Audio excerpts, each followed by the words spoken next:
everybody. So I don't see anybody here, so I am going to check my sound real quick. And yes, I should have done this ahead of time, but I did not. So here we are. Diddle-a-doo, diddle-a-doo. Okay, I guess I'll have to wait a bit, but yes, hello, it is Dracula again. It's Drac, he's back for more fun adventures in the castle. Oh, here we go. Alright. Alright. It is sounding great. Okie dokie. Do that, do this. Okay, so yes, I will be reading the May 7th entry today. I may also read the May 8th entry. I copied it down so it is ready to go. It is like medium, like not super long, not insanely short. So if I have the time and energy, then I probably will read that one as well.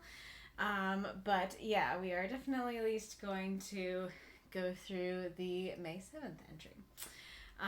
So FYI, I'm not feeling the best today. So if I act kind of out of it or I'm not as reactive, then that is probably why. But I'm really hoping that this will cheer me out. See, there's your evidence. Cheer me up and pull me out of my funk and make me feel better. So last we left our dear Jonathan, he couldn't decide if he wanted to be scared or not. He couldn't decide if he was scared or if he was if everything was fine and it was just the locals being superstitious.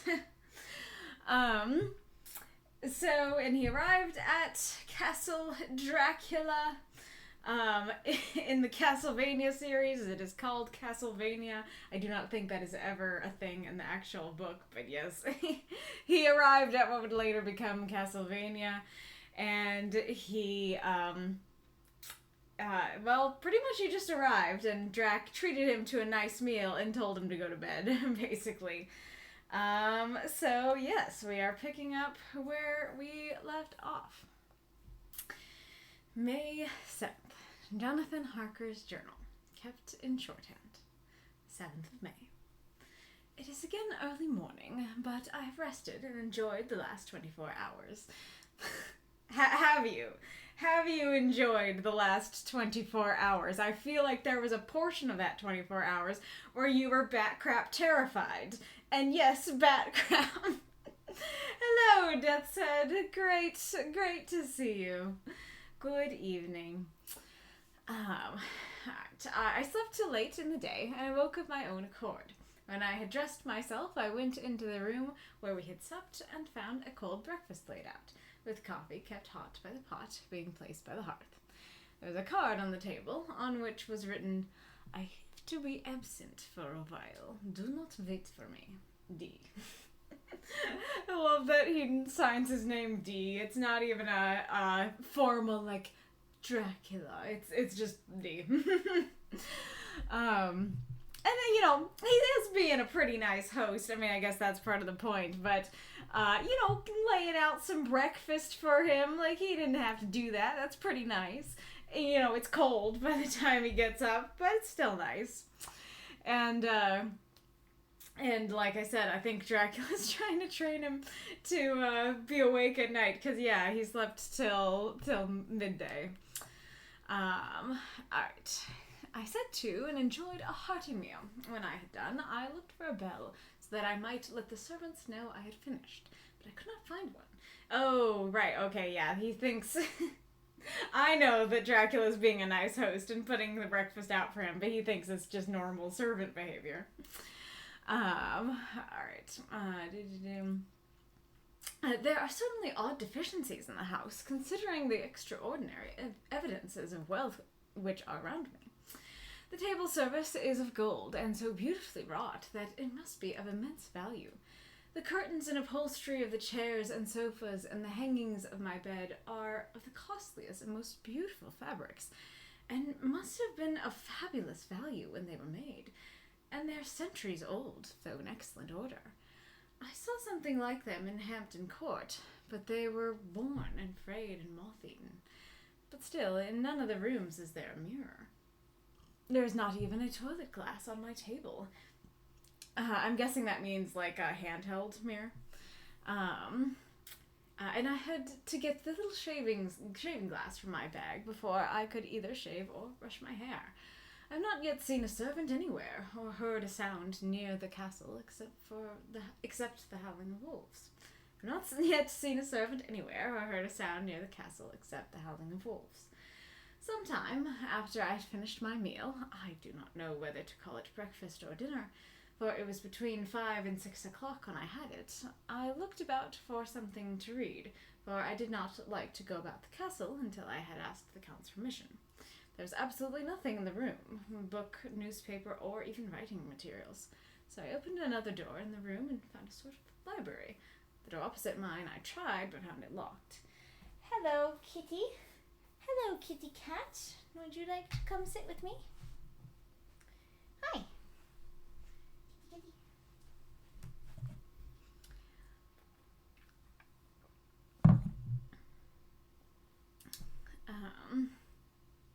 Yeah. Oh, it's okay. What you doing? What you doing?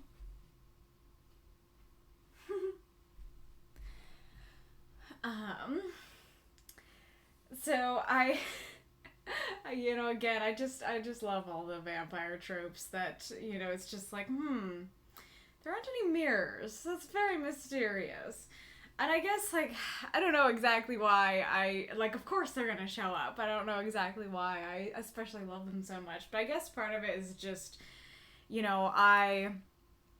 in my circles, people will go for different tropes, and they'll try to play with the tropes and stuff like that. And so it's fun to just see the vampire tropes be, just bold-faced right there, ready to go. And at the time, again, I don't know how much people knew about vampire lore, but at the time it might have been like, well, that is a pickle. That is strange. But now we're like, Kitty, oh no. Oh crap, he just threw up. Okay, I'm gonna have to mute and work on that. So sorry. Give me just a second.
Okay, I am back. I am so sorry for that.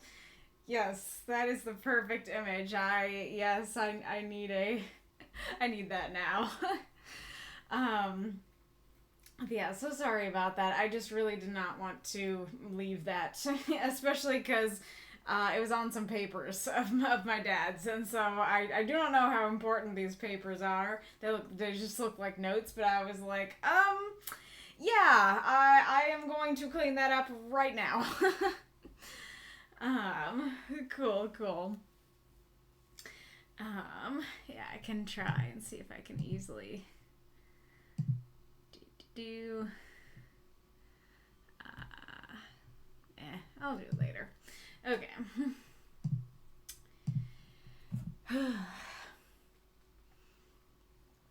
Okay, where were we? So we were talking about the mirrors, I think. And then he had to, I don't know exactly how big a shaving glass is, but so he had to use like a little mirror to shave and stuff. And then, oh yeah, I haven't heard like a servant. Actually, I haven't heard any sounds except for the howling of wolves. Again, maybe be a little concerned, Jonathan. And then he like, yeah, I think he woke up later than, he woke up later than I thought, because he said like midday, I think. Where was that? Oh, no, he did say late. Okay, so he slept till late in the day, yeah, and then it was 5 or 6. That it's quite the day when it's not, I don't know if to call this breakfast or lunch. I don't know what to call this, breakfast or dinner. Alright.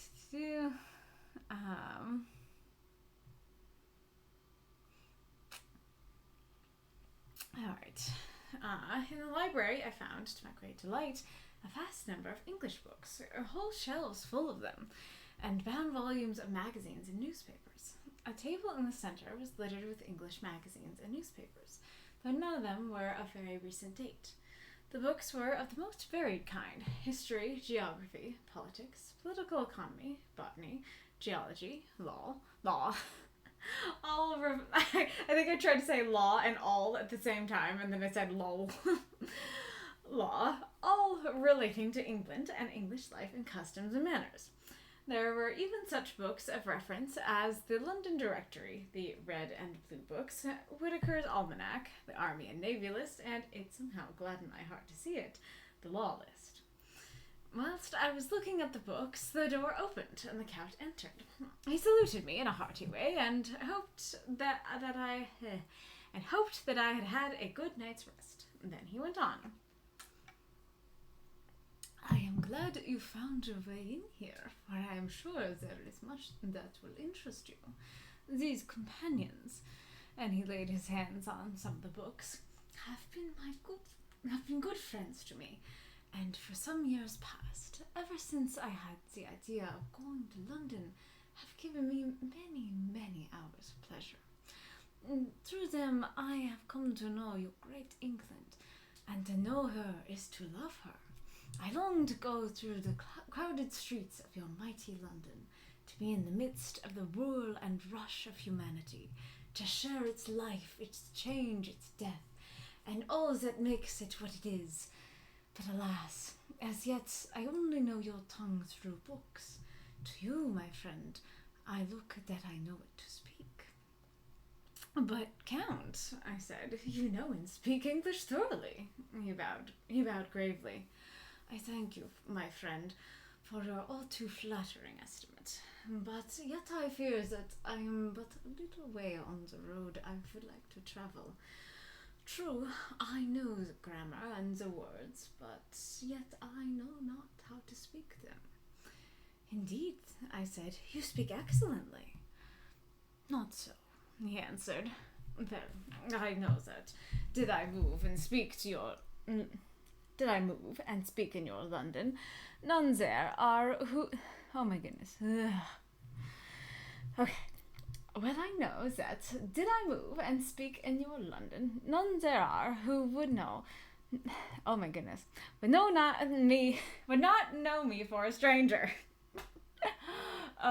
That phrasing would not know me for a stranger. Okay, let's try one more time. Well, I know that did I move and speak in your London, none there are who would not know me for a stranger. There we go. That is not enough for me. Here I am noble, I am boyar. The common people know me, and I am master. But a stranger in a strange land, he is no one. Men know him not, and to know not is to care not for. I am content if I am like the rest. Know that no man stops if he see me, or pause in his speaking if he hear my word. So that no man stops if he see me, or pause in his speaking if he hear my words. Ha ha, a stranger! I have been so long master that I would be master still, or at least that none others should be master of me.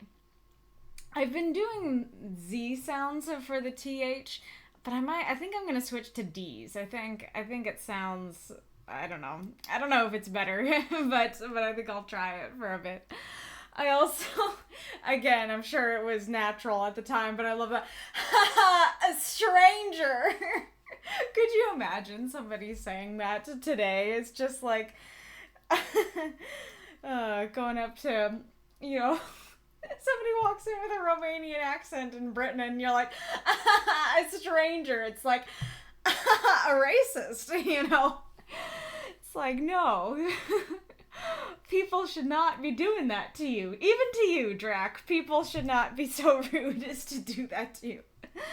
I joke, but I don't know that he's actually saying that people would say that. I think he's just saying that I don't want people to see me that way. Like, people will be thinking, oh, he's a stranger. That, oh yeah, he talks funny. He's not from around here.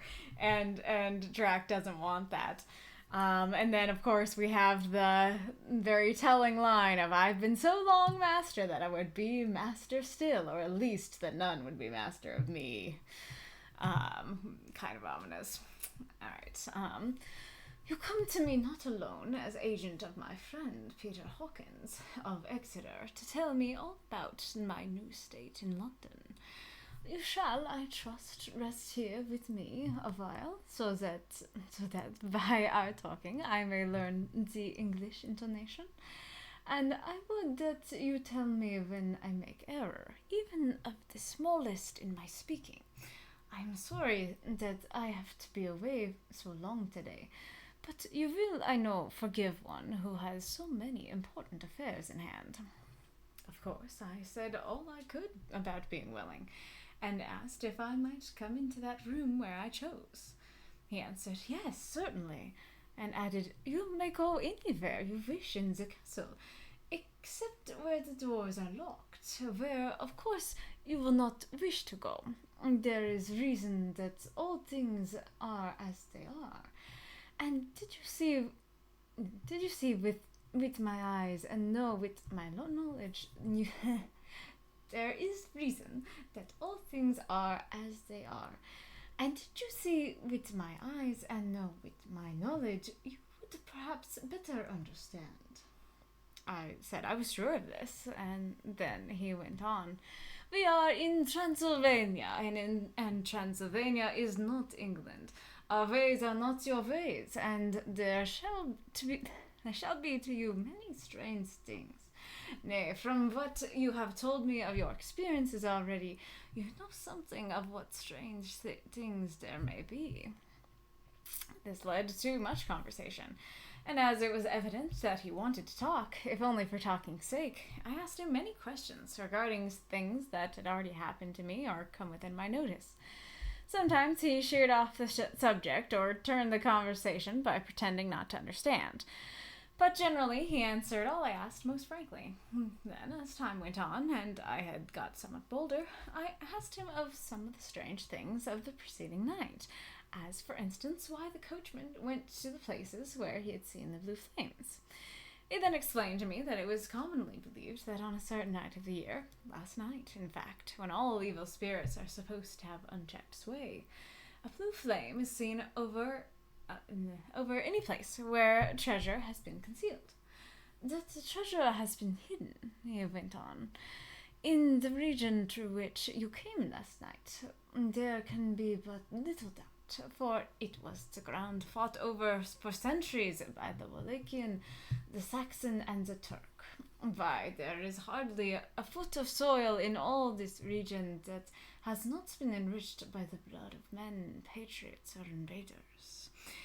In old days, there were stirring times when the Austrian and the Hungarian came up in hordes, and the patriots went out to meet them, men and women, the aged and the children too, and waited their coming on the rocks above the passes, that they might sweep destruction on them with their artificial avalanches.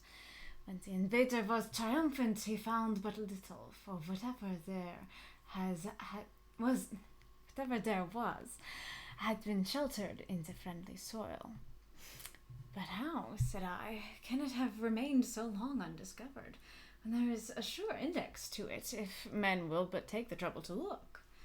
The Count smiled, and as his lips ran back over his gums, the long, sharp canine teeth showed out strangely.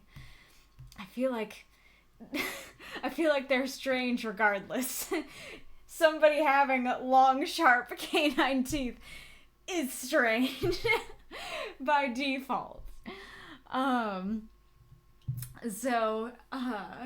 is like, I don't know if this is actually a superstition at the time, but that is a neat, that is kind of like a neat story idea in and of itself, that it's like, we have this night that's like an evil night and you're not supposed to go out, but there are these blue flames that come out, and whenever there are blue flames, there's treasure. Like, I could just imagine a story of the intrepid adventurer, being like, okay, I'm gonna brave the dangers to go get the treasure, and then having to fight undead zombies and stuff just to get a little cash. Also, I don't know if Drac is lying, but it is a very interesting thing.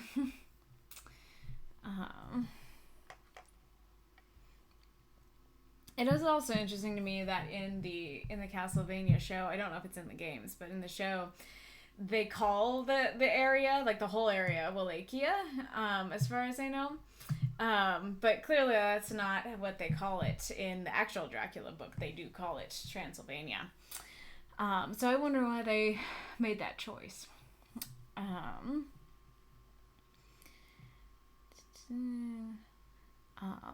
Because your peasant is at heart a coward and a fool. Those flames only appear on one night, and on that night no man of this land will, if he can help it, stir without his doors. And, dear sir, even if he did, he would not know what to do. Why, even the peasant that you tell me of, who marked the place of the flame, would not know where to look in daylight, even for his own work. Even you would not, I dare be sworn, be able to find these places again. There you are right, I said. I know no more than the dead where even to look for them.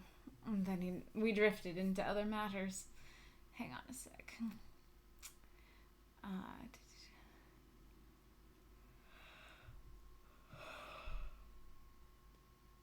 Oh, yeah. That makes sense. Yeah, it would be very hard to find again. Yeah.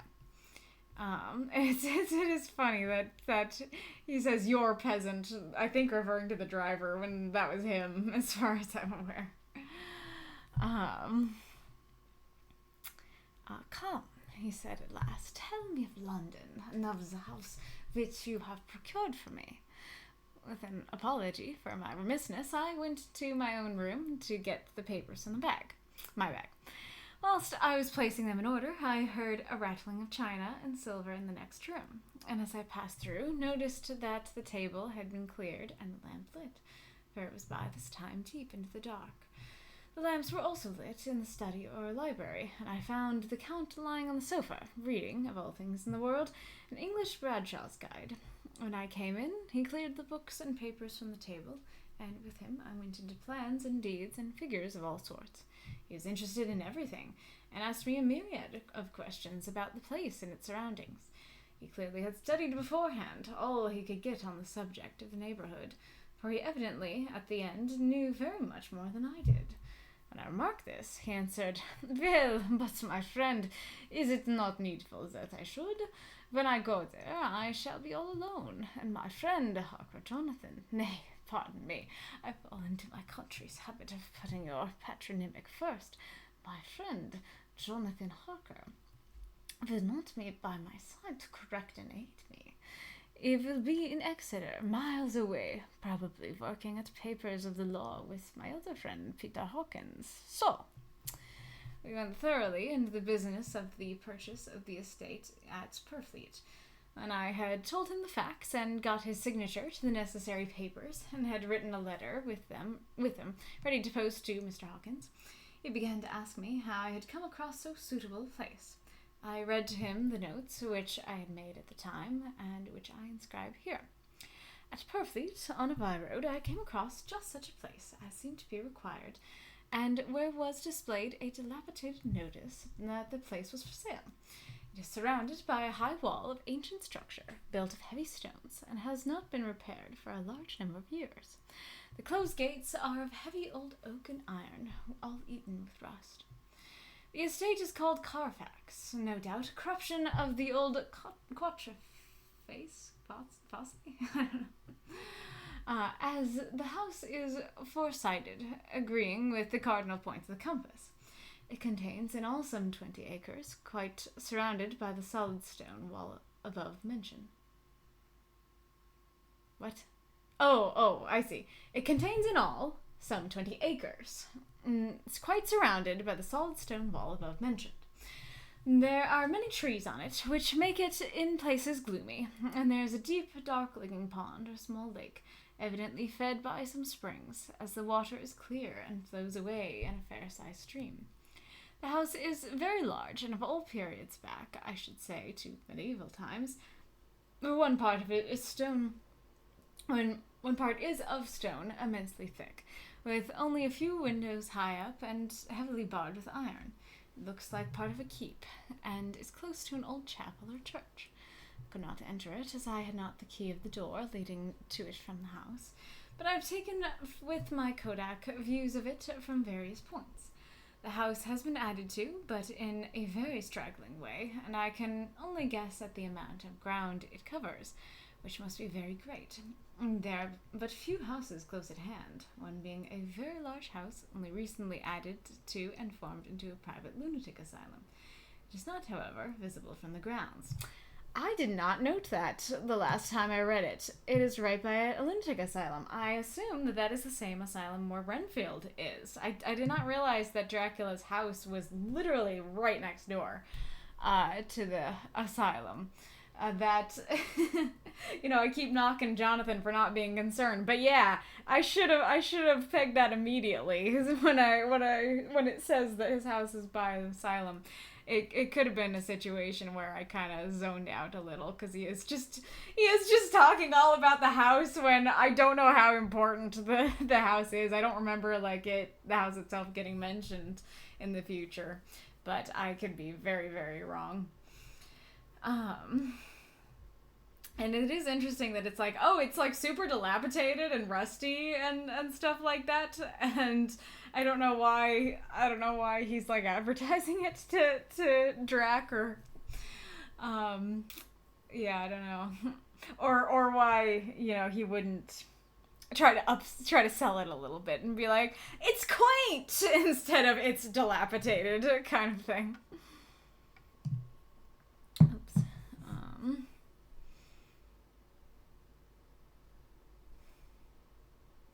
And this is also an interesting detail, that the windows are barred with iron. When I had finished, he said, "I am glad that it is old and big. I myself am of an old family, and to live in a new house would kill me. That is interesting.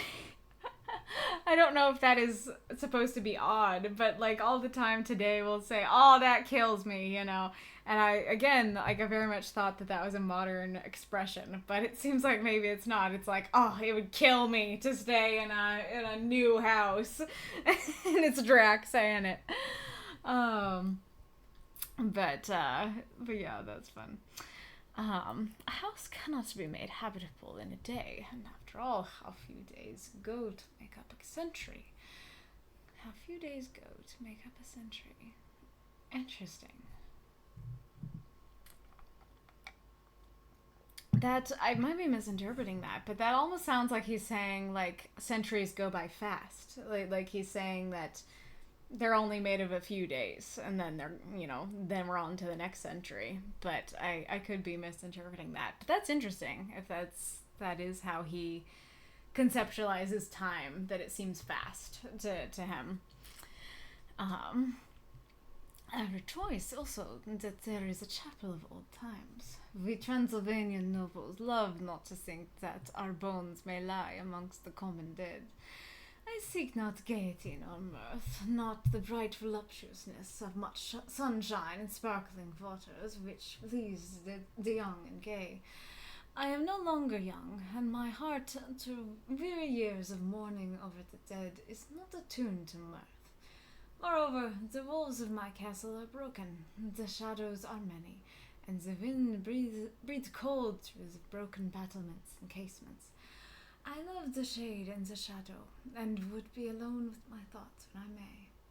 Somehow his words and his look did not seem to accord, or else it was that his cast of face made his smile look malignant and saturnine. It's a good word, saturnine.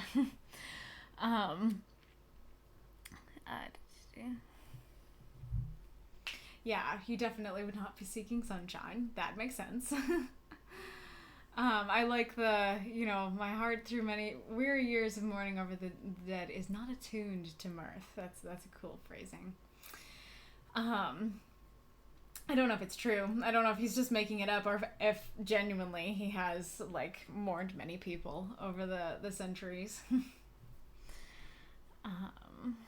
And it's true that he loves the shade and the shadow. It's interesting that that's where he says his words and his look didn't seem to accord, because I'd think that, he would love the shade and the shadow. But I think it's referring to the whole paragraph, that, like, he's saying, like, like, I am so full of grief. And he's smiling, and it's like, why are you smiling? That should be sad. I think that's what it's saying. And so then it makes his smile look evil and creepy, which, fair. And presently, with an excuse, he left me, asking me to put all my papers together. It was some little time away, and I began to look at some of the books around me. One was an atlas, which I found open naturally at England, as if that map had been much used. On looking at it, I found in certain places little rings marked, and on examining these, I noticed that one was near London on the east side, manifestly where his new estate was situated. The other two were Exeter, and Whitby on the Yorkshire coast. It was the better part of an hour when the Count returned. "Aha," he said, "still at your books? Good. But you must not work always. Come, I am informed that your supper is ready." He took my arm, and we went into the next room, where I found an excellent supper ready on the table.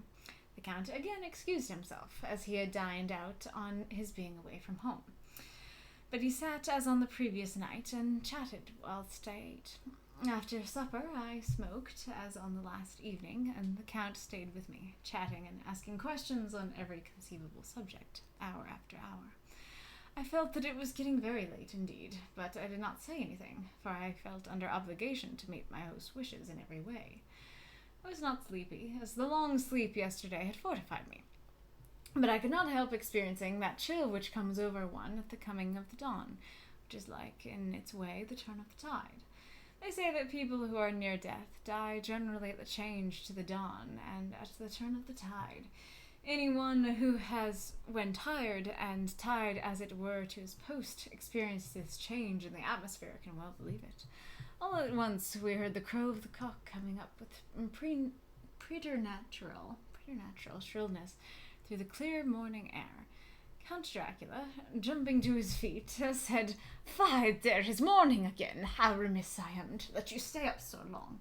You must make your conversation regarding my dear new country of England less interesting, so that I may not forget how time flies by us." And with a courtly bow, he quickly left me. I love the thought of, like, he's just having so much fun talking to Jonathan about England, and then the sun comes up and he's like, crap, I don't want to die. I don't want to die. I gotta go to bed, you know?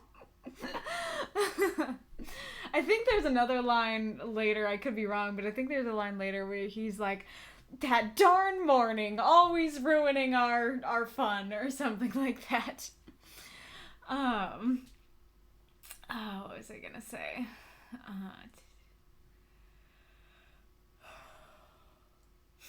Oh yeah, I think I was thinking about, like, the smoking thing, that, yeah, like I said, I think it's just that he doesn't breathe, and so he's not gonna smoke if he doesn't breathe. But I kind of love the idea that, like, the smoke would do something bad to him, and so he's just, like, over here struggling while Jonathan is smoking. But it is not so. Oh yeah, and it's interesting that there's, like, this idea of that people die at dawn and the coming of the tide. We're gonna have to look out for that as the book continues. We're gonna have to see if when deaths are mentioned, they are mentioned at dawn or, like, at tide somehow. That's not something I've heard. I don't know if it's a Victorian thing. I don't know if it's a well-known thing, but that is not a thing that I personally have ever heard, to my knowledge, that people die at dawn. Yeah, I've heard that vampires die at dawn, but not people. I would actually believe it much more easily if the superstition was, like, they die at night, like, as day becomes night. That seems more spooky and grim. But dawn feels like hope and feels like things are looking up and gonna get better. So it's really interesting that not just Dracula as a vampire, but actually Jonathan, just as a human, has this idea that the dawn is somehow dangerous or spooky. So that's really interesting. And I don't know what it means. Like, anyone who has when tired and tied as it were to his post experienced this change in the atmosphere can well believe it. So, like, I don't really get it. Like, I feel like the negative of that is, like, I get I haven't really experienced it, but I know what it is to know you're staying up too late, or to not realize how late you've stayed up, that you're just going about your business. And I could totally see how, like, going about my business, and then you look out and it's supposed to be dark because you're supposed to go to bed, and the dawn is coming up, and then it's like, oh crap, I need to go to bed, but that's not super foreboding or evil. It's just like, crap, I need to go to bed, and I'm feeling like I'm running out of time. But I really don't think that's what he's describing.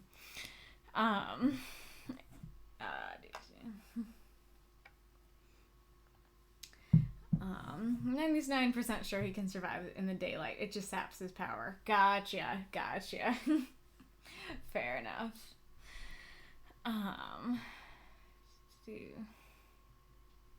And then I love how he kind of, like I said, I think he's trying to train him. So I love that he's like, oh, gee willikers, I didn't realize what time it was. I can't believe I made you stay up so late. When actually he's, purposely having him stay up at night with him. We're at the end of the chapter. I didn't realize that. Or the scene, the day. I went into my own room and drew the curtains, but there was little to notice. My window opened into the courtyard. All I could see was the warm gray of quickening sky, so I pulled the curtains again to have written of this day.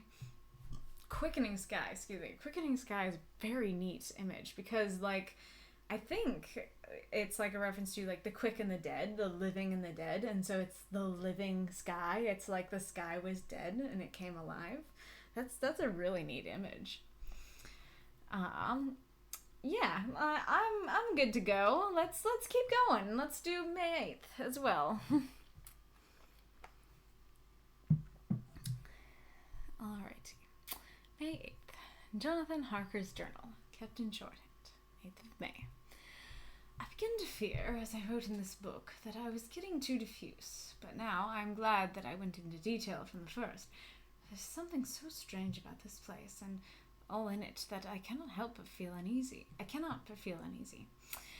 I wish I was safe out of it, or that I had never come. It may be that this strange night existence is telling on me, but would that were all. If there were anyone to talk to, I could bear it, but there's no one. I've only the Count to speak with, and I fear I am myself the only living soul within the place. Let me be prosaic, so far as facts can be. It will help me to bear up, and imagination must not run riot with me. If it does, I am lost. And let me say at once how I stand, or seem to. I only slept a few hours when I went to bed, and feeling that I could not sleep any more, got up. I had hung my shaving glass by the window, and was just beginning to shave. Suddenly, I felt a hand on my shoulder, and heard the Count's voice saying to me, "Good morning." I started, for it amazed me that I had not seen him, since the reflection of the glass covered the whole room behind me. Okay, so it's not a small mirror, then. If either it's... I guess a small mirror could still show the whole room. Anyways. In starting, I had cut myself slightly, but did not notice at the moment. Having answered the Count's salutation, I turned the glass again to see how I had been mistaken. This time, there could be no error.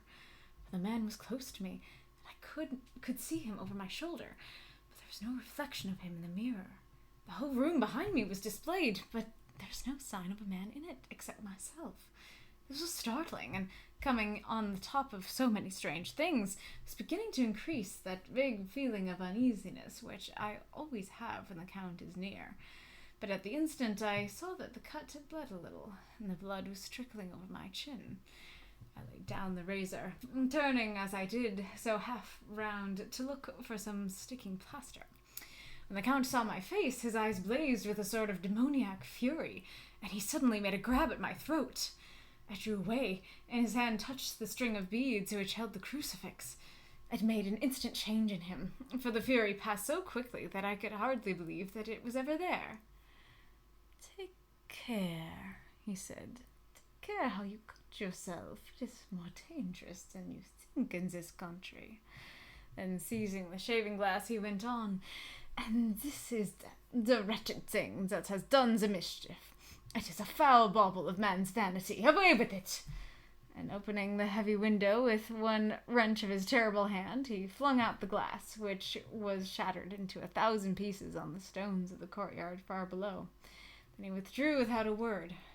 It is very annoying, for I do not see how I am to shave, unless in my watch case or at the bottom of the shaving pot, which is fortunately of metal. Yeah, okay. So this scene is wacky fun. I enjoy this scene.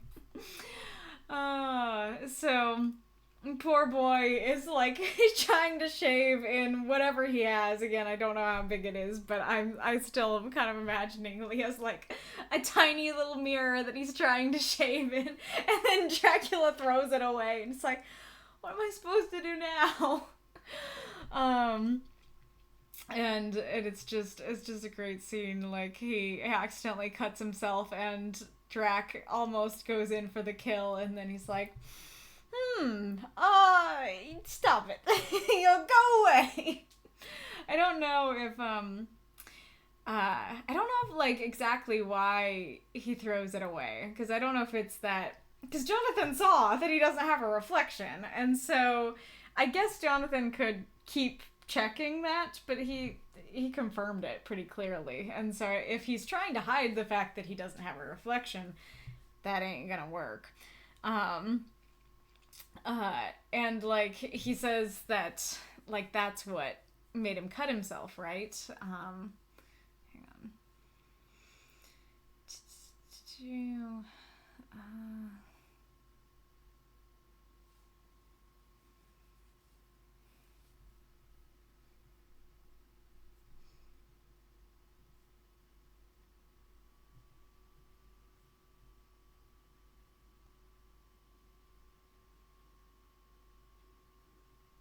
Oh yeah, and it is more dangerous than you think in this country. Again, weird thing to say. Like, imagine that you were on vacation and then you, like, fell and scraped your knee or something. And then, like, even without the neck grabbing, if just some stranger came up to you and, like, gave you, like, I don't know, a Kleenex or a rag or something, and then they're like, take care how you hurt yourself. It's more dangerous than you think in this country. And it's like, what? Why is cutting myself more dangerous in this country than other countries? Yeah, like, it's so, it works so well that, well, first of all, that was the other thing I was going to talk about, is it's so funny that he's sitting there shaving, and then Drac just pops up beside him and is like, hey, how you doing? Good morning. So first of all, that's really funny. I don't know why he did that. And then, like, it just works very well that he just accidentally cuts himself and doesn't even notice, and then Drac is like, yummy, and goes to grab him, and then that is where the crucifix is, and so it I don't know if it, like, burns him or what exactly it does to him, but it stops him, whatever it is. It just, I don't know. I don't have a whole lot to add. I just think it's a cool scene that works really well and is kind of hilarious. Like, just every part of this scene is just so, like, over the top. Or at least Drac is so over the top the whole time, because it's like he goes from, hey, how you doing? to neck grab to away with this terrible thing that cut you. You know, it's like, what is your deal, man? At least Jonathan should be asking that. Oh, looks like there's an ad going on. It didn't even warn me that would be happening. I can't show Kitty, but he is sitting there. After he threw up, he just went and sat on the chair. I can try and pet him and see if I get a meow. Nope. No meow. Just a fluffy kitty. Just a fluffy kitty. Oh, you're not getting an ad? Huh. It is more random than I thought. And I just realized that I didn't look at my schedule like I was wanting to do. I am sorry about that.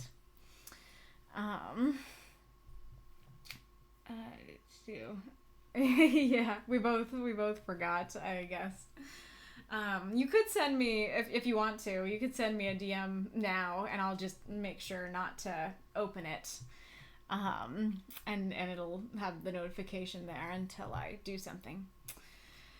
But yeah, and, like, I don't know if he's throwing away the glass because he, like, doesn't want the temptation. Like, he doesn't want Jonathan to cut himself again and then him eat him. But I don't know why that's such a big deal. Like, I don't know exactly what Dracula's plans are. And of course, like, he does need him to learn about England. But, you know, he knows a lot about England. So, you know, I don't know why Drac needs him alive at the moment. If that is why he's throwing it away. What was I gonna say? Oh yeah, so yeah, like, imagine this whole situation, that this could be, like, a really fun, like, comedy scene in a manga in a way, because, like, you know, dum-de-dum, I'm just shaving, pop, how's it going, good morning, and then cuts himself, throat grab, you know, draws back because of the crucifix, grabs the mirror, throws it out the window where it shatters, and leaves the room. And then you just see Jonathan, like, left to deal with this. And he walks up to the window and he goes, how am I gonna shave now? Like, that totally feels like what his main reaction was at the time. He's like, do you expect me to shave in, like, the bottom of the pan? Well, what did he call it?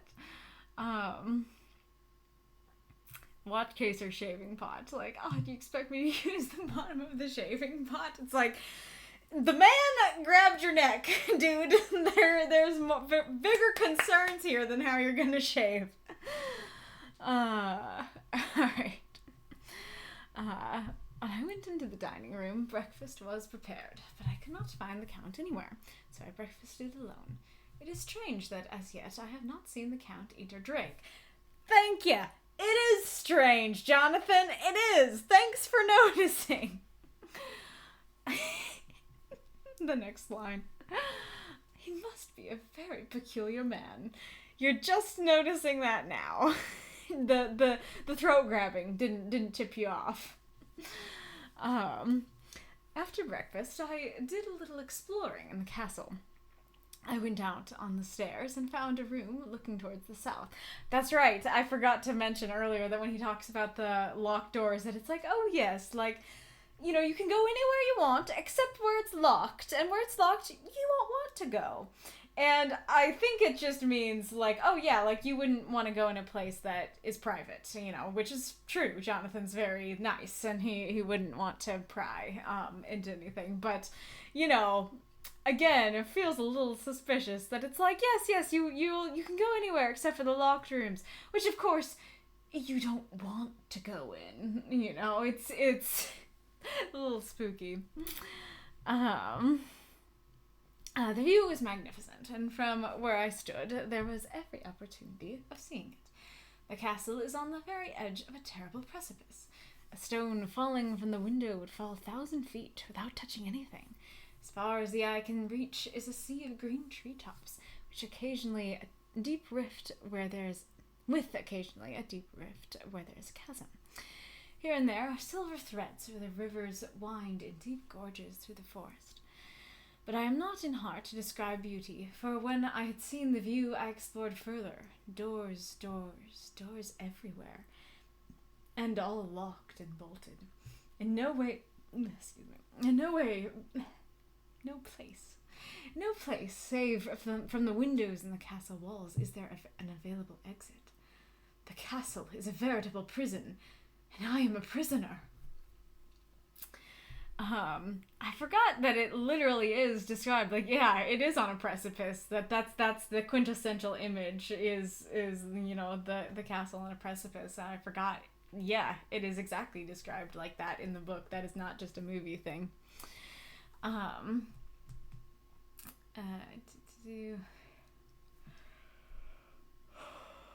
like the image of silver threads of rivers. That's cool. I do like doors everywhere, all locked. It's like water everywhere, but not a drop to drink. doors everywhere, but not a one to open. I feel like, so I'm constantly harping on Jonathan's, you know, not noticing that things are amiss. And it feels like this has happened multiple times where, the whole time he seems very nonplussed about the whole thing. He seems like it's just the superstitions of the locals. It's fine. And then the chapter ends with him how did the last one end? Not that one.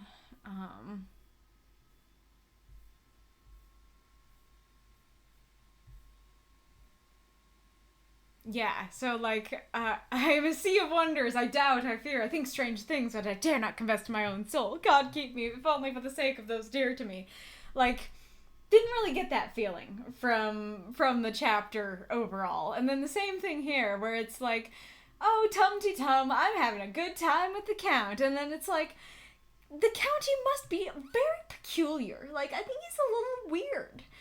and not even noting that, you know, he grabbed his neck and you know, you could probably extrapolate from that he had the intent to kill. And then the chapter ends with, you know, I'm a prisoner.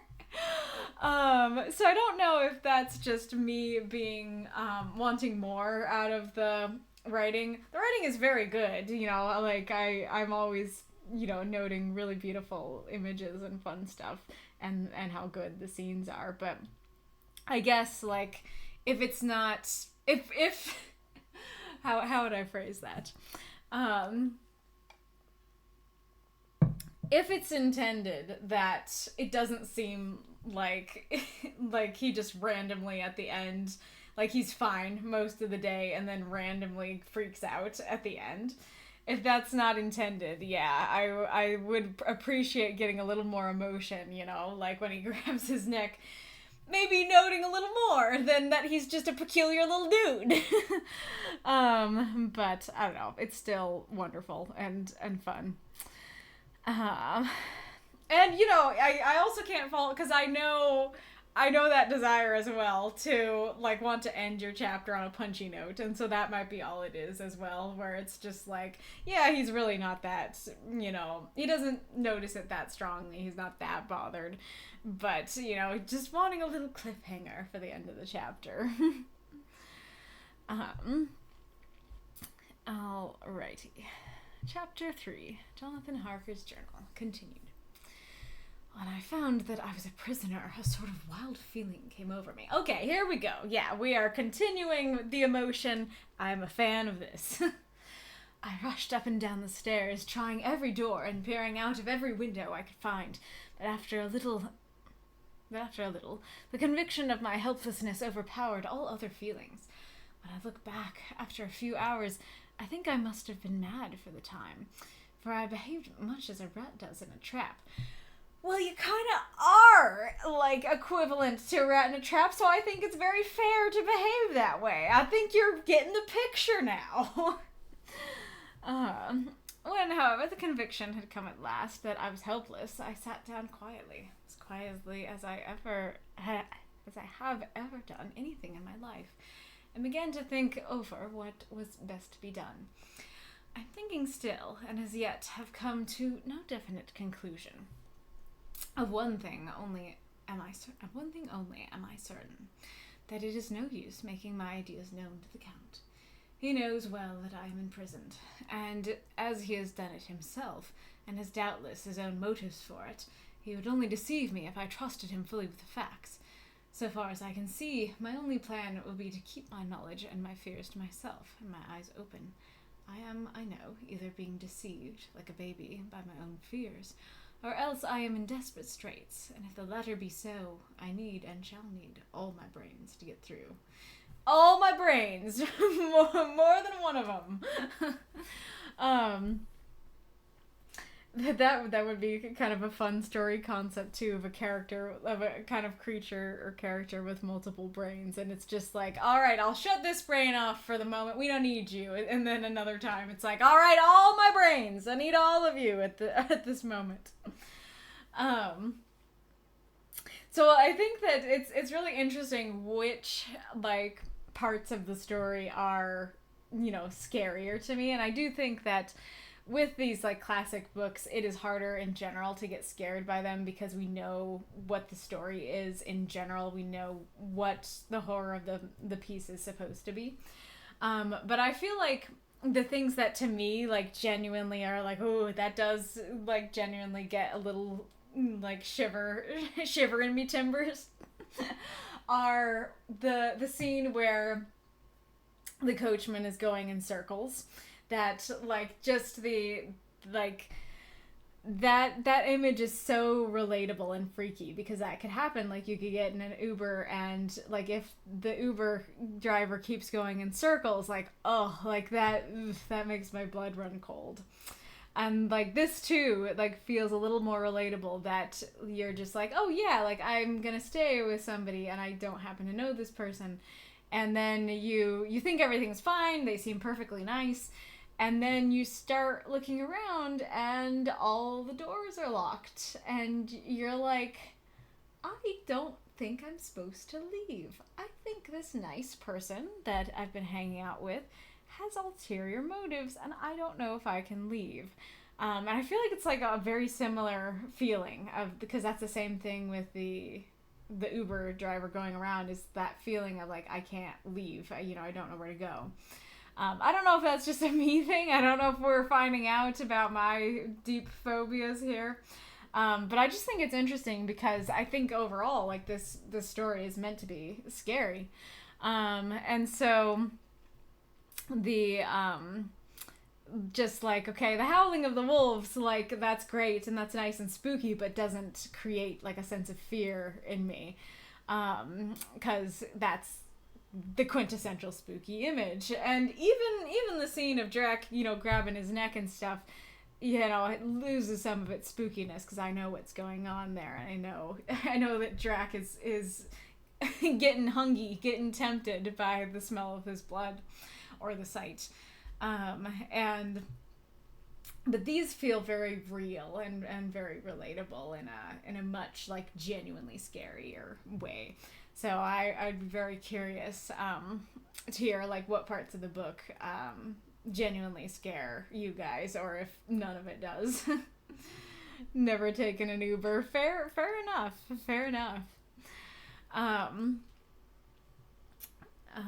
Didn't really find it scary either, in large part because I knew roughly what was going to happen. Yeah, that's very fair. Also, that reminds me, I decided to add a new channel into the Discord that is video discussion. That I was thinking that people might want a specific designated place to go when like they watch a VOD and they're like, oh, I want to talk about what you mentioned in the VOD, or I want to talk about the book that is being discussed in your YouTube videos right now. I don't know if people need that or want that, but I thought it'd be fun to at least try it out and see if people like it, because I think the stream chat very much feels like this is the chat for while I'm streaming. So I wanted to make a designated area for, here's a place to talk about the videos after I've streamed them. Because I'd still be very happy to discuss, the book or whatever, I talked about in the videos in the chat afterwards, in the Discord afterwards, if you so want. So yeah, I guess if you're watching the VOD and you want to discuss which parts of it are actually scary to you, don't spoil anything though, please. You can put it in spoilers, if you want to discuss that. But yeah, feel free to note which parts of the book are scary to you. Anyways. But I really like this. This is a great opener to a chapter that, like, okay, we're getting with the picture here. Like, something is definitely wrong. I can't remember if he's about to calm himself and be like, okay, it's fine, I'm just overreacting. But this is a great opener where it's like, yeah, like something is really wrong here. And just the image of him going around and trying all the doors. I really like that image a lot. I had hardly come to this conclusion when I heard the great door below shut, and knew that the Count had returned. He did not come at once into the library, so I went cautiously to my own room and found him making the bed.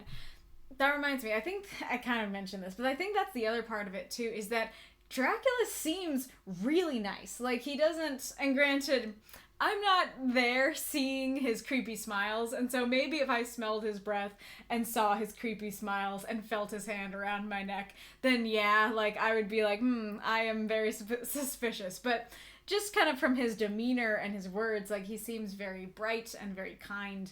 And so I feel like that also adds to the fear, where it's like, oh yeah, like, it's just this nice dude, and I procured a house for him, and I'm helping him move.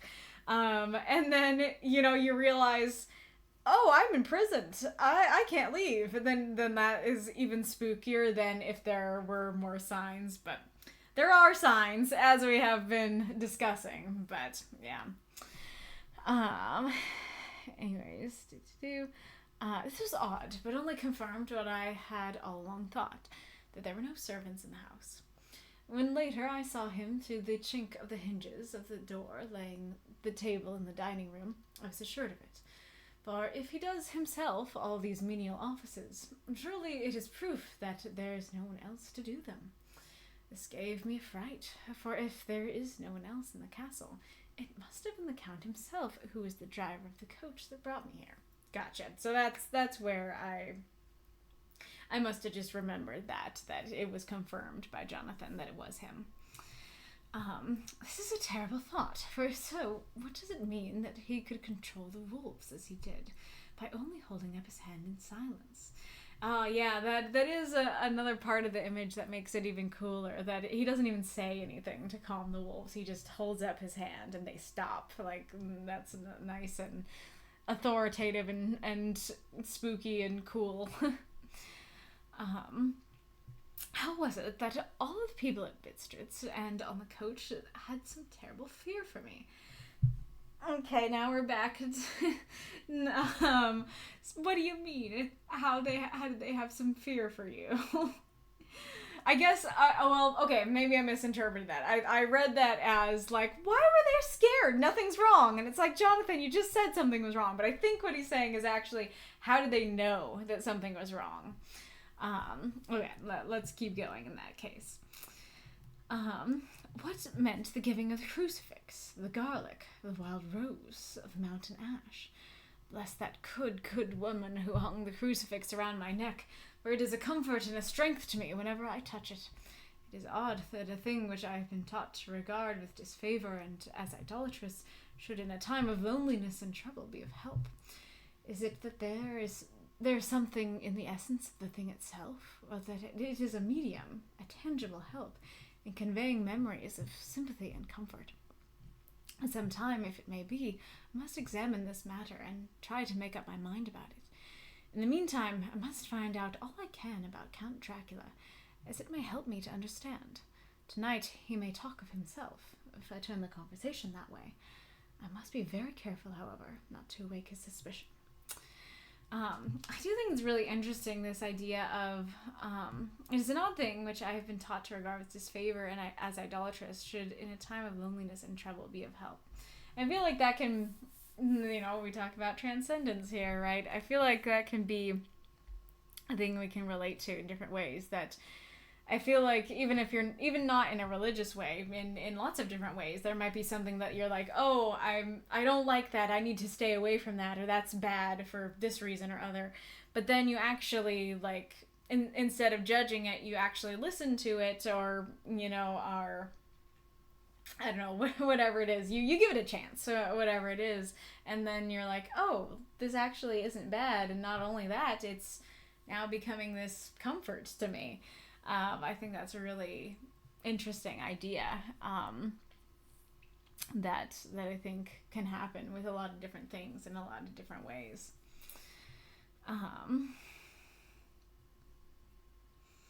Yeah, and then there's also this idea of like a tangible thing. Like I need not it's one thing to I mean I guess it's kind of the idea of like it would be one thing if this lady was like, I'll pray for you.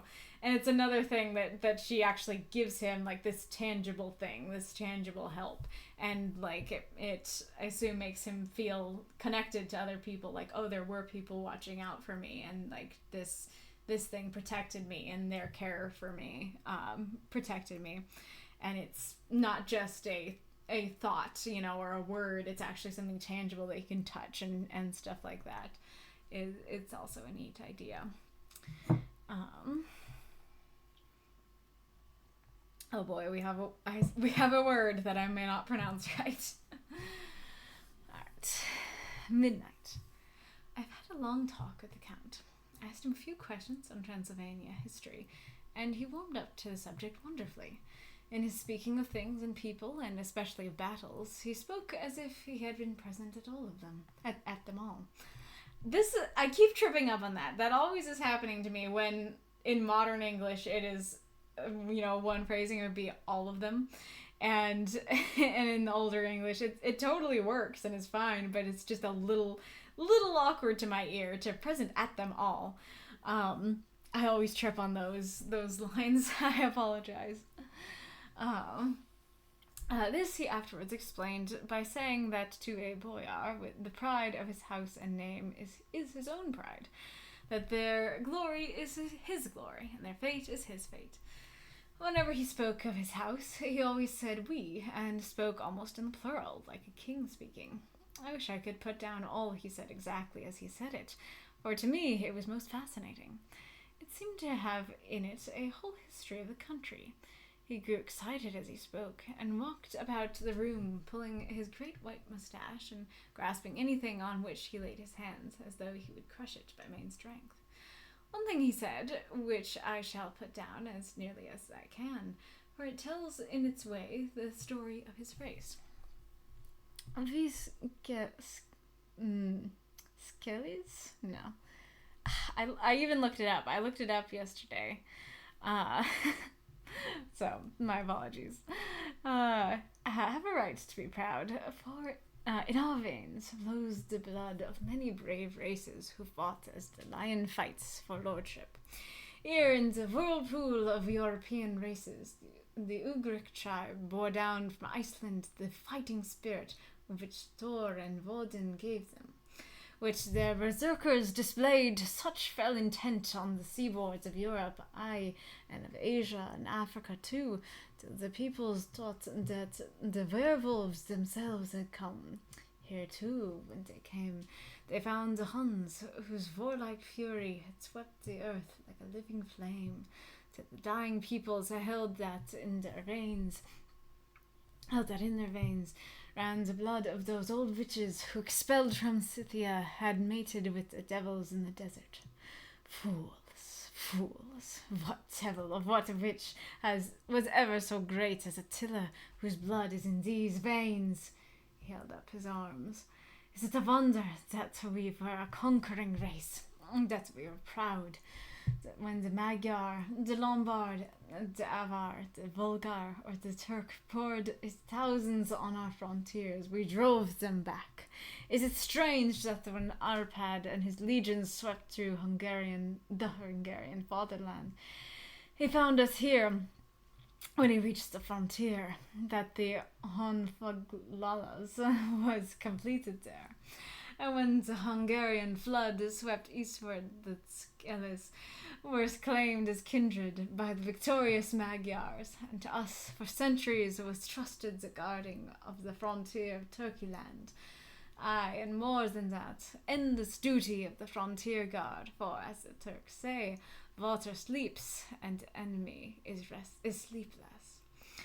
Who, more gladly than we, throughout the four nations, received the bloody sword, or as its warlike call, flocked quicker to the standard of the king. When was redeemed that great shame of my nation, the shame of Kasova, when the flags of the Wallach and the Magyar went down beneath the crescent. Oh, what but one of my own race who has Voivode crossed the Danube and beat the Turk on his own ground. This was Dracula indeed. Woe was it that his own unworthy brother, when he had fallen, sold his people to the Turk, and brought the shame of slavery on them. Was it not this Dracula indeed who inspired that other of his race, who in a later age again and again brought his forces over the great river into Turkeyland, who, when he was beaten back, came again and again and again, though he had to come alone from the bloody field where his troops were being slaughtered, since he knew that he alone could ultimately triumph. They said that he thought only of himself. Bah, what good are peasants without a leader? Where ends the war without a brain and heart to conduct it? Again, then after the battle of Mohacs, we threw off the Hungarian yoke. We of the Dracula blood were amongst their leaders, for our spirit would not brook that we were not free. Ah, young sir, the Skeles and the Dracula, as their heart's blood, their brains and their swords, can boast a record that mushroom growths like the Habsburgs and the Romanovs can never reach. The warlike days are over. Blood is too precious a thing in these days of dishonorable peace, and the glories of the great races are tales that is told. It was this time close on morning, and we went to bed. Memento.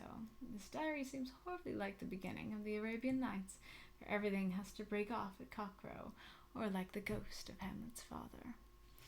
Oh boy! That I don't exactly know if they're like, I think that the interesting thing there is that he is talking about himself. That he's not talking about the Draculas as a people. He's talking about, hey, I was there for all of those things. But man, that is a long paragraph that kind of seems like it doesn't say a whole lot of important stuff. It seems like it's just him talking about all of his accomplishments, I guess, or potentially actually his family's accomplishments through the ages. So if there's something cool, particularly cool or important or interesting in there that I missed, let me know. But I don't have a lot to say about that whole paragraph other than that. So I have not read Arabian Nights. We should add that to the recommendations list as well. But I guess he's just saying, like, I keep staying up all night, that sort of thing. I have read Hamlet, though, so I guess, I don't remember the specificity of the cockcrow thing, but I guess that Hamlet's father did disappear at daybreak. His ghost, went away at that time, I guess. So again, he's talking about the dawn thing, that dawn is a spooky time, and he's referencing, these works where things happened at dawn, I guess. Yeah. Oh yeah, and I didn't talk about in the other chapter that when I first read it, I didn't quite know what was going on, because I didn't know that Drac, comes to England. Like, I think I said at the very beginning that I thought, like, the castle would be the end, that's the goal that we're getting towards, is getting to the castle. But no, that is in fact not what's going on in this book. We start at the castle, and Drac goes to England. that feels like, what does that feel like? Like a cartoon episode. Drac goes to England. And he kills a lot of people along the way. Oh my goodness, could you imagine just like the last voyage of the Demeter, but instead done in just silly cartoon style, and it's like Drac goes to England, and it starts all cute and it gets darker and darker. Yeah, Dracula's England adventure, exactly. But yeah, so when I first read it, I didn't really know what the deal was with, like, all the, magazines on England and stuff. I was like, okay, I guess he bought a house there. Yeah, and I didn't realize that it's like, no, he's trying to gain information on England, because he's gonna go there, and he's gonna do some spooky Dracula vampire stuff over there, and kill some folks, and maybe try to turn some folks. Mostly ladies. And so he's gathering intel through Jonathan and all this. Another thing that I keep forgetting to say that I don't think I said in the first one is that, like, I'm mildly trying to do a British accent for Jonathan, but I'm not trying to be strict with myself about it. I'm just doing a kind of, I don't know, gentlemanly voice overall for him, and trying not to be too harsh on giving him an accent, because he is the narrator, and so it's going to be a lot harder to keep up an accent for the entire book. But if you'd like me to try harder, if you'd like me to try and look up some videos and get down a British accent a bit better, I can try. Let's see, is there anything else to say? Yeah, and I also, this is something I wondered about when I first read it too, that I don't know yet why he doesn't have any servants. That does seem odd, because I know he has some wives. I know he has some ladies downstairs, or I don't know if they're downstairs, but they're in another room. So presumably he could just make some vampire servants, right? Like, I don't know if that ever gets answered, and I just never got to that point. But it does seem weird that if he turns some ladies, um, for wives. At least I think they're wives. I that was not confirmed either. But if you turn them, then surely he could turn some random people of any gender to be servants for him. So why doesn't he? I don't know if it's a kind of a this is not quite the same, but like a Sebastian Michaelis thing from Black Butler, that he is a supernatural being who can get the work done easier, and so like he's fine to do the housework because he can do it. He has supernatural speed and stuff like that, and can do it easier. So that is I do agree with Jonathan that one is a weird one that I don't know the answer to. Um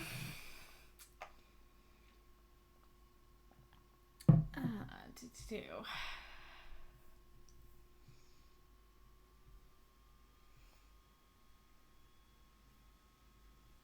I think we mostly talked in general about stuff, because I missed big general things. I'm afraid I missed something else I wanted to talk about, but I do think it's fun. It's like, but my friend won't be there. uh,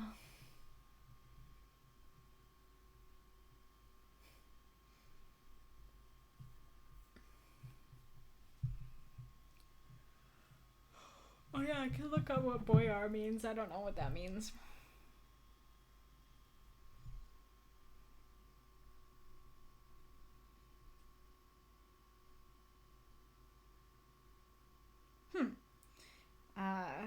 A member of the former privileged class in Romania. Okay, very simple.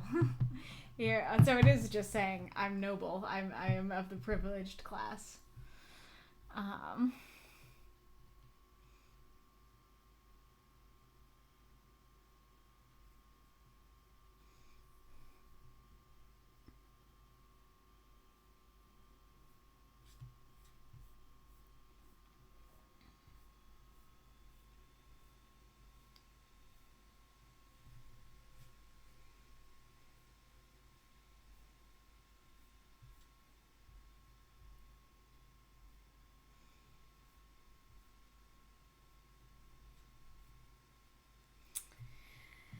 yep. All right, I think that is gonna do it for the night, and it is my bedtime, and I am indeed tired. Um, FYI, I do intend to continue reading Pride and Prejudice. It might be a little more staggered now. It might be a little less consistent. Not that it was super consistent already, but it might be a little less consistent now that I'm doing Dracula, because I really like having the schedule for Dracula, because as you probably noticed, I'm not so good at sticking to a schedule. And so I like having a schedule that isn't like, oh, like you have to read at this time, this day every week. It's more like, oh, this number day in the month, a chapter comes out. And so hopefully you will be able to read that chapter either on that day or the day before or the day after. And I do like that will hopefully, if all goes well, like keep me accountable and keep me reading it and make sure that I am doing it. Like I said, hopefully, if not on the day before or after. But that does mean that it's a little stricter. And so instead of, if I were just reading Dracula and Pride and Prejudice together, I would do something more like alternate between them. But because this is specific to the days, I am, doing them on the days. And I only have, so many spoons for the week, as folks like to say. I only have so much energy to do so many things during a week, and different weeks I have different energy levels, and different schedules and stuff, different obligations and everything. And so So I can't promise that, like this week I have read Dracula today and yesterday, and so I don't know if there is a probably should look. I think I made some events actually in the server for this very reason. Let's go look. Okay, there is one on the 9th. There probably is one on the 10th as well that I just okay, hang on a second actually. I wanna see about this. May 10. Okay. Not looking like it. May 11. Dracula Daily. Okay. It's very short. Very short, May 11. What's May 9?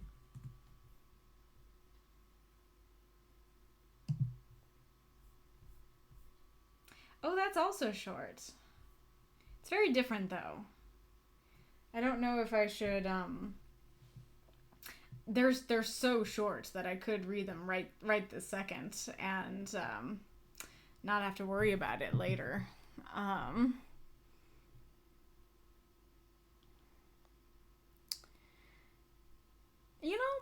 Actually, I think I will do that. I'm glad I looked. Cuz it's like it would be like 10 minutes at most, I think, to read them even if I did both of them in one day. So, you know what? I am tired, so I don't know that it's going to be the best reading there is, but they're like a page or less. So, yep. This one's less than a page.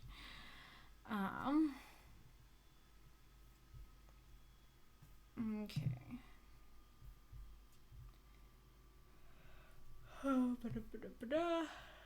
And then okay, so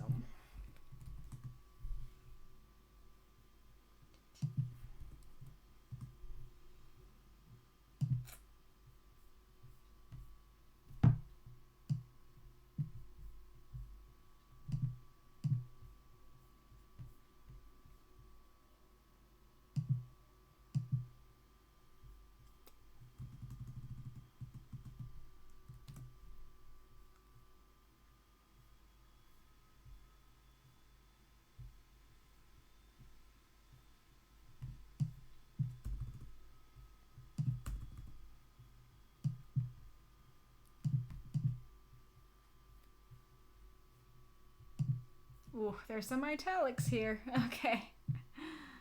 Come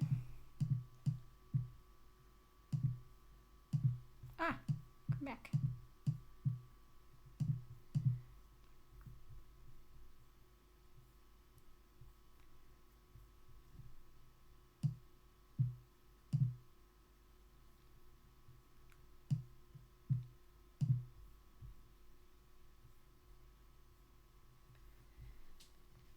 Yeah, if I had known how short they were, I should have looked ahead of time. If I'd known how short they were, I probably would have stuck them in anyways. Yeah,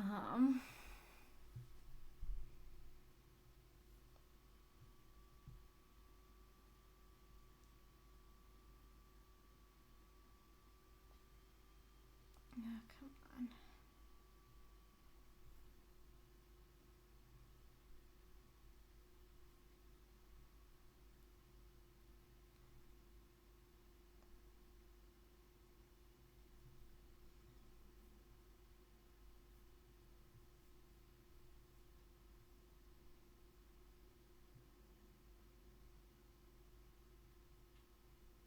Where is it?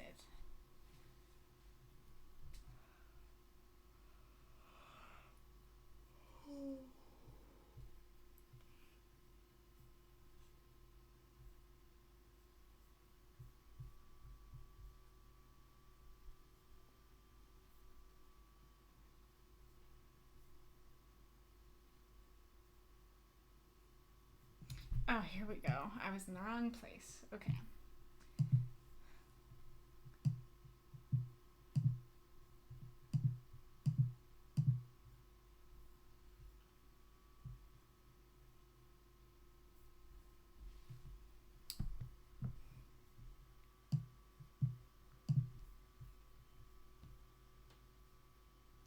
Lucy, why do you use so many italics?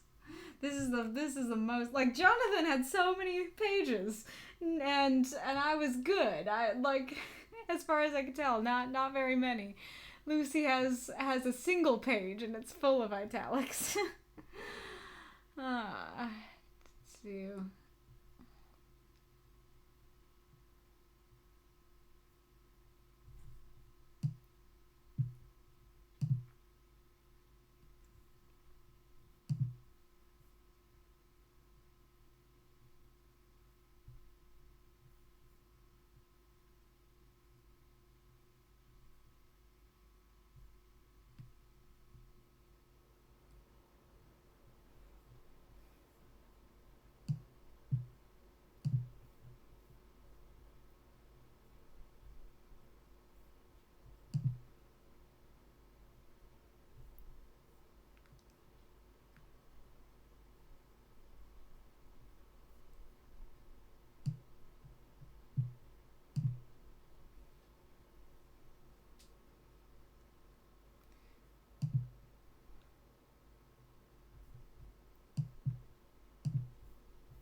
Okay, I think I got it all. Oops.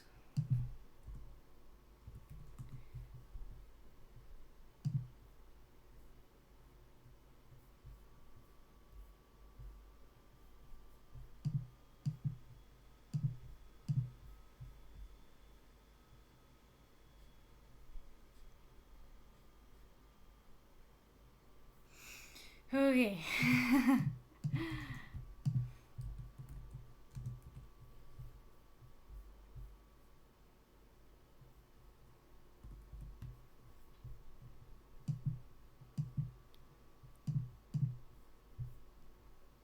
So, especially because I'm tired, I'm probably not gonna be able to do the best, like, unique or specific voices for them. I'll probably figure out what voices I want to give them in the future, but like I said, because there's not much here, I'll just treat them. Oops, gotta switch back. Okay. May 9th. Letter from Miss Mina Murray to Miss Lucy Westenra. 9th of May. My dearest Lucy, forgive my long delay in writing, but I've been simply overwhelmed with work. The life of an assistant school mistress is sometimes trying.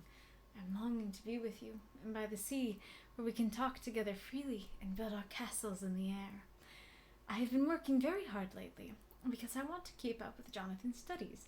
I have been practicing shorthand very assiduously.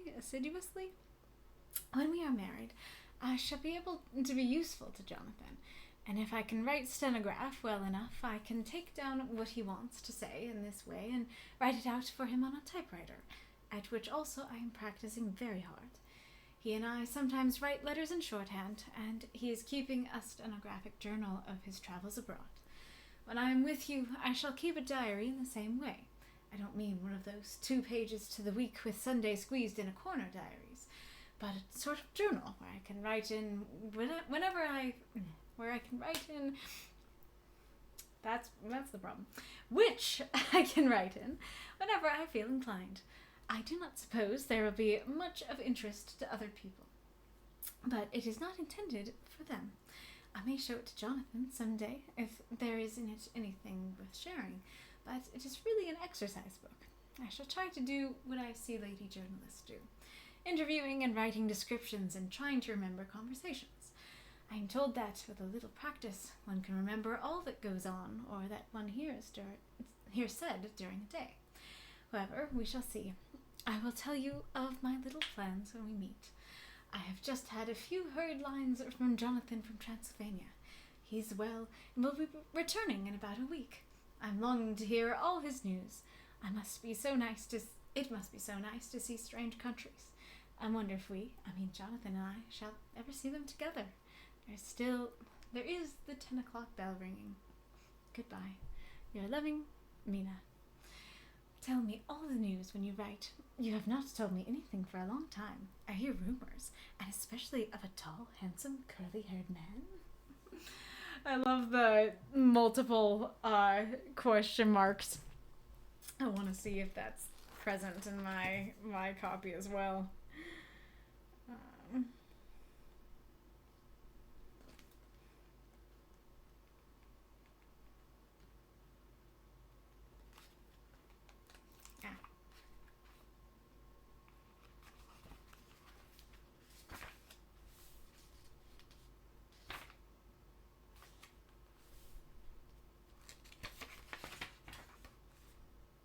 Okay. I was like, why did I not see that? It's because it's the 12th of May.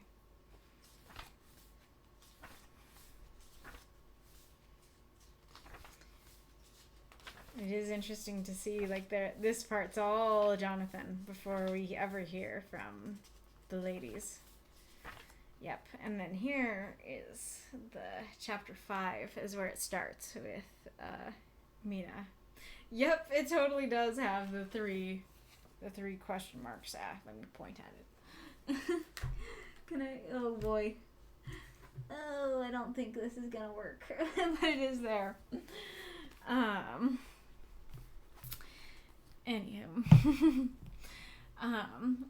But it's interesting how I like how, you know, this letter doesn't really seem like it says a whole lot, but it gives us very helpful, like, answers and clues and stuff like that.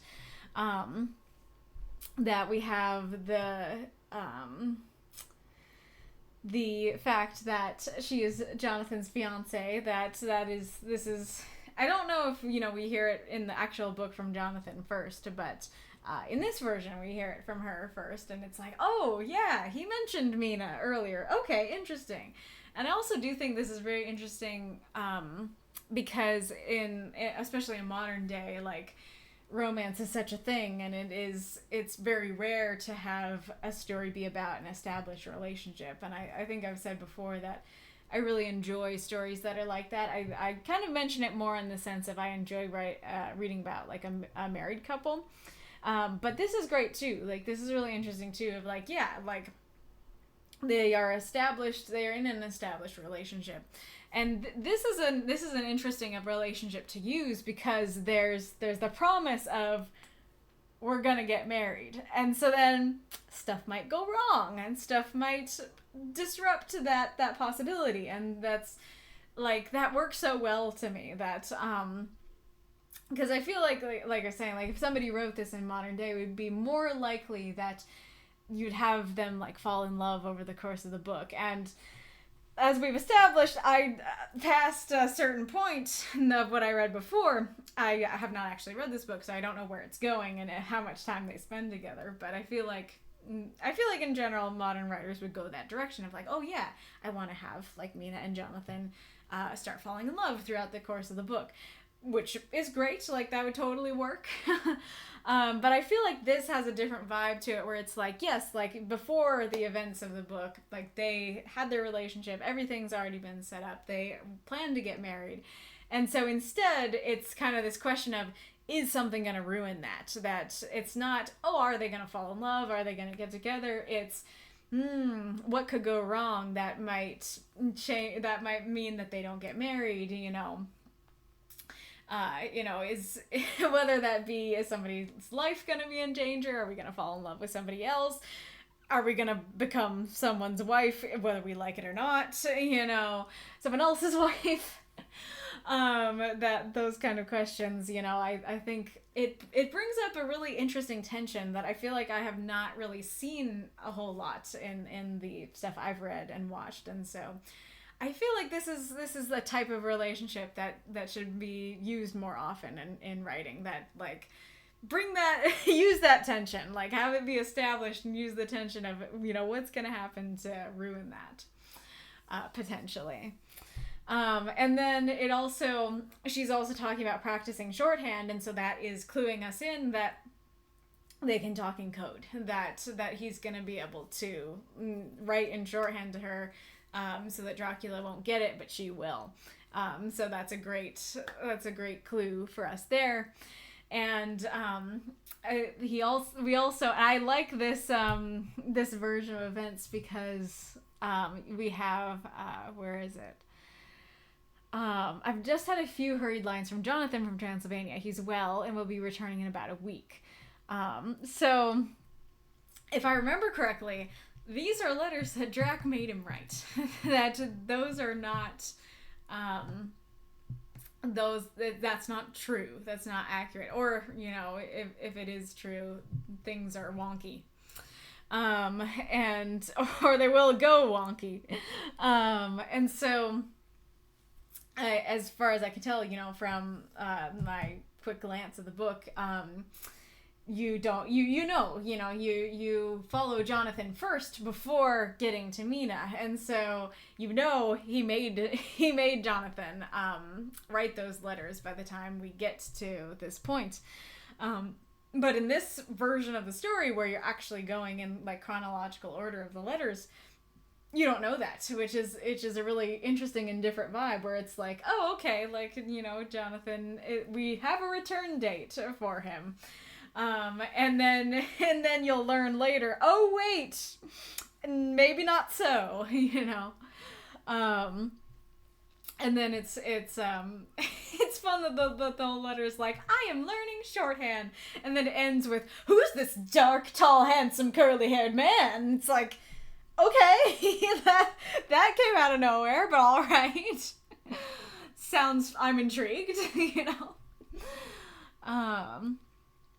I also don't know what she means by, I don't mean one of those 2 pages to the week with Sunday squeezed in a corner diaries. That was probably a very fun line at the time, but I don't know what she's referring to.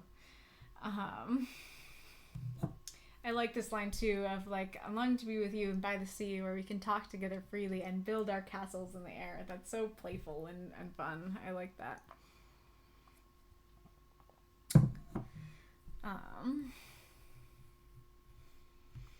Alrighty. May 11th. Letter. Lucy Westenra to Mina Murray. 17 Chatham Street, Wednesday. My dearest Mina, I must say, you tax me very unfairly with being a bad correspondent. I wrote to you twice since we parted, and your last letter was only your second. Besides, I have nothing to tell you. There is really nothing to interest you. Town is very pleasant just now, and we go a good deal to picture galleries and for walks and rides in the park. As to the tall, curly-haired man, I suppose it was the one who was with me at the last pop. Someone has evidently been telling tales. That was Mr. Homewood. He often comes to see us, and he and Mamma get on very well together. They have so many things to talk about in common. We met some time ago. A man that would just do for you, if you were not already engaged to Jonathan. He is an excellent party, being handsome, well off, and of good birth. He is a doctor, and really clever. Just fancy. He is only 29, and he has an immense lunatic asylum all under his own care. Mr. Homewood introduced him to me, and he called here to see us, and often comes now. I think he is one of the most resolute men I ever saw, and yet the most calm. He seems absolutely imperturbable. I can fancy what a wonderful power he must have over his patients. He has a curious habit of looking one straight in the face, as if trying to read one's thoughts. He tries this on very much with me, but I flatter myself he has got a tough nut to crack. I know that from my glass. Do you ever try to read your own face? I do, and I can tell you it is not a bad study, and gives you more trouble than you can well fancy if you have never tried it. He says that I afford him a curious psychological study, and I humbly think I do.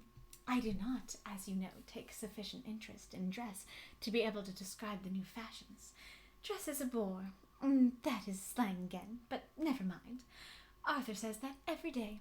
There, it is all out. Mina, we have told all our secrets to each other since we were children. We have slept together and eaten together and laughed and cried together, and now that I have spoken, I would like to speak more. Oh, Mina, couldn't you guess? I love him. I'm blushing as I write, for although I think he loves me, he has not told me so in words. But oh, Mina, I love him. I love him. I love him. That does me good. I wish I were with you, dear, sitting by the fire and dressing as we used to sit, and I would try to tell you what I feel. I do not know how I am writing this even to you. I'm afraid to stop, or I should tear up the letter, and I don't want to stop, for I do so want to tell you all. Let me hear from you at once, and tell me all you think about it. Mina, I must stop. Good night.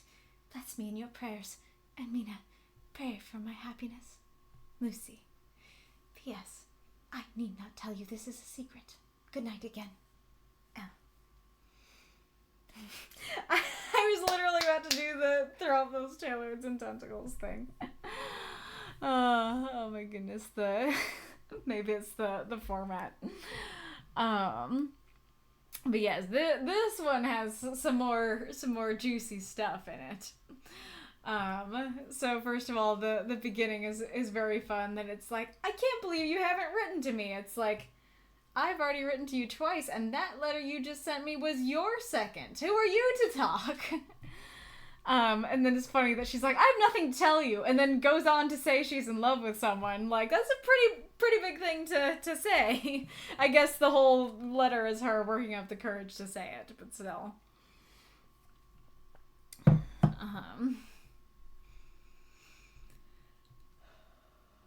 I like the phrasing of someone has evidently been telling tales. Like, instead of spreading rumors, telling tales. It's so this is something that really weirded me out the first time I read it too. So I'd be very curious if you guys have like any greater answers. But so she's in love with this man, and she knows that she's in love with him, but she's, is working up the courage basically to tell her.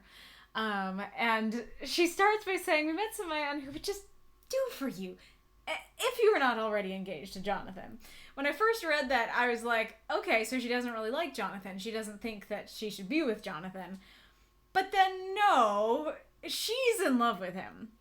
So that's a very strange cover-up. Especially... Is that a thing that people do that, you like, I don't know,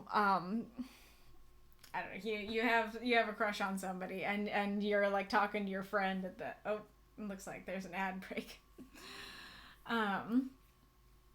That you're talking to your friend at the bar, and you're like, that, this lady, she's great. I love her so, I mean, not I love her. She's great. Like, she's got a fantastic personality. She's really beautiful. She'd be great for you, if you didn't have a fiance, that is. Like, that immediately, like, even in another context, reads as, I don't like your fiance. I don't think you should be with them. But, like, if that same situation is happening, and it's like, oh, I'm in love with this person, and I'm just, like, saying, oh, they'd be great for you, as a cover-up, like, that's very strange. Like, I don't know if that's just a time thing that back then that made more sense, but, that just is really weird to me. So if you have any answers as to what exactly that means, feel free to say something. And then it is like, I guess like this is definitely just a product of we don't really have lunatic asylums in the same way nowadays, but oh yeah, he is a doctor and he has an immense lunatic asylum all under his own care. I can definitely see how that would just sound like, to them, like, oh, he's a doctor and he's really well off and like that whole hospital is under his care. It's like, wow, great. Maybe you won't be able to spend as much time with him because he's going to be really busy. But that's awesome, but, to my modern ear, it's like, he has a lunatic asylum under his own care. It's like, okay, that warrants a mite's consideration.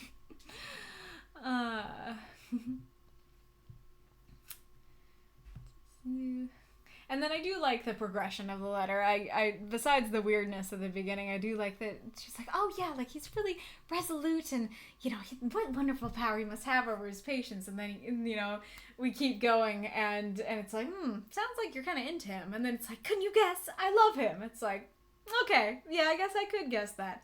And that can be something that, you know, can be hard to have like a good pacing to get to that. So I think this letter is like paced really well and works really well to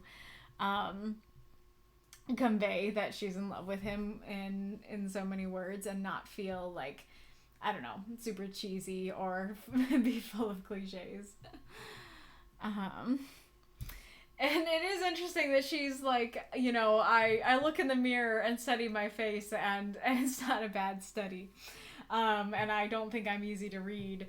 I don't know how that's supposed to read, but it does read a little arrogant. It's, in some sense, it's fun and it's cute and it has personality, but in another sense, it's like, so you, spend some time, looking at yourself in the mirror every day, huh? Like, that does seem a little arrogant. But curious if she's right, that if she does have a difficult to read face. It also is interesting that I feel like the kind of person, the kind of character she is, usually a lot of people would characterize her as like, oh yeah, like she's a girly girl and she loves fashion and stuff like that. And granted, I don't know her character that well, so maybe that's totally wrong, but it's interesting that she doesn't. So she is not into that she immediately says like, oh, I don't care about the latest fashions, dress as a bore. I feel like that is, like, I feel like especially at this time that stereotypes, like gender stereotypes, were so much more prevalent. And so having like a male writer writing a female character, I feel like it would, even today, it would make a lot of sense to be like, oh yeah, well, all the girls, they love, you know, fashion, right? She's going to talk about fashion. So I think it's kind of interesting and cool that, like, he writes this character, you know, who maybe could be a stereotypical girly girl in some ways, but she's not into fashion. I think that's kind of neat. Of course, it's possible she's just covering it up. It's possible she does love fashion, and it's more like, oh, it's boring. All I can think about is this new man. You know, that could be what's going on. But regardless, it's an interesting line. And it is interesting that she says it was slang. So I guess bore was a slang at the time, which is also very interesting.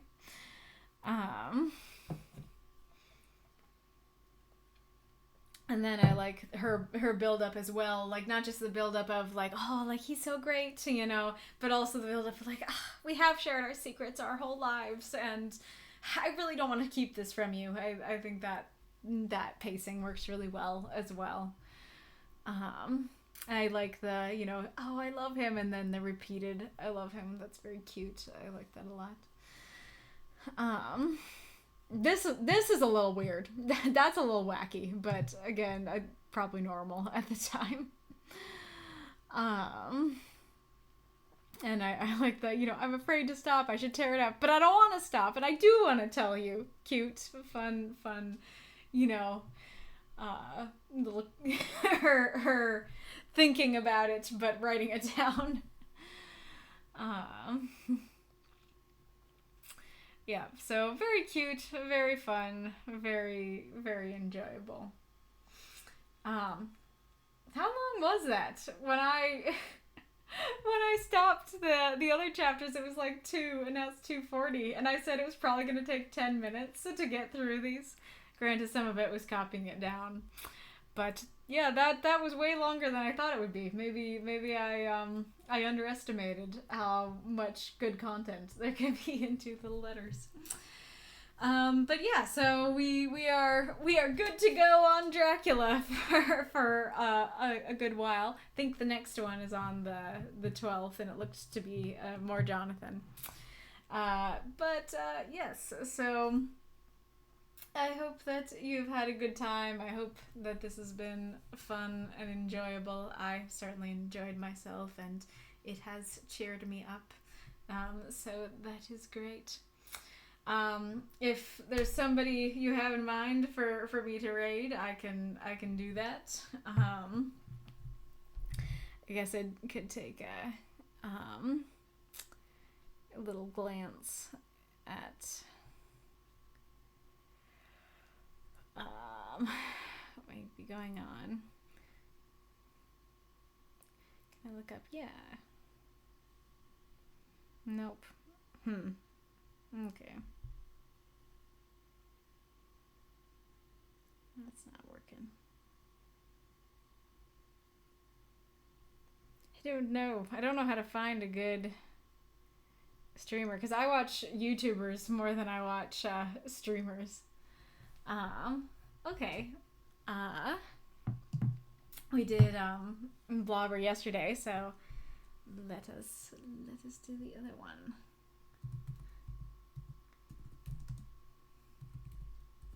Oh, I can read it now. A pizza naut. That's awesome. Like an astronaut into pizza. It's amazing.